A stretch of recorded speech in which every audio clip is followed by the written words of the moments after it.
Right, so spring is almost here in the Northeast, and the weather is great for motorcycle riding. So a lot of you riders are basically either already out on a day like this, or you're planning to get prepared. So just make sure there are some procedures that you need to follow before you bring your bike back on the road. Make sure that they are maintained. Make sure the oil is good. It doesn't need changing, but more than that, check the condition of your tires, brakes, and all the screws, and just inspect everything. And also the batteries. I try to just ride even through the winter on and off, just to make sure that they're in good running condition and they're just not sitting there for months. So try that, as well as a lot of new riders are coming in the market. I just made a video on some of the basics that I wanted to discuss, and the riders need to take motorcycle classes, the new riders, and even the advanced riders. It always helps. It just fascinates me that how much we don't know, despite our experiences of years of riding.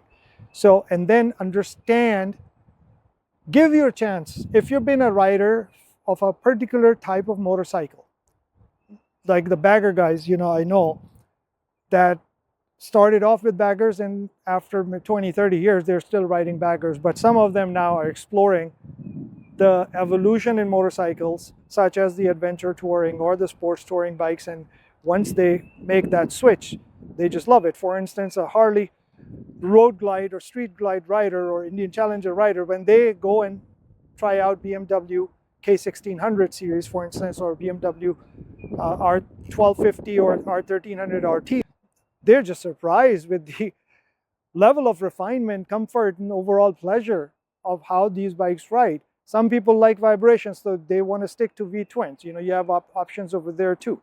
So just make sure that if you're getting bored or if you're losing interest, try a different category of the bikes. And all you have to do is just go to the dealers that allow riding or rent motorcycles, and explore. The more I ride different types of bikes, the more I want to explore. Yes, I do have my preferences, and I've already mentioned that I'm more of a sports touring or adventure touring kind of guy. I don't do much off-roading, even though there are a couple of trips in the pipeline that might have minor off-roading, I would say.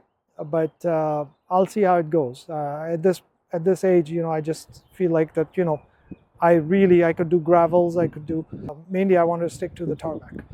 But we'll bring you more. I'll start doing the reviews again, so keep an eye on that and continue to support the channel. I've been away, as I mentioned previous video, and now this year I will try to get back to it, hopefully provide you guys with quality content. And most of my videos are geared towards giving you some value out of them. Not just vlogging for the heck of it, but actually my experiences, and overall, if I'm making any improvements to my motorcycles, my cars, my house, or DIY things, I'll continue with that.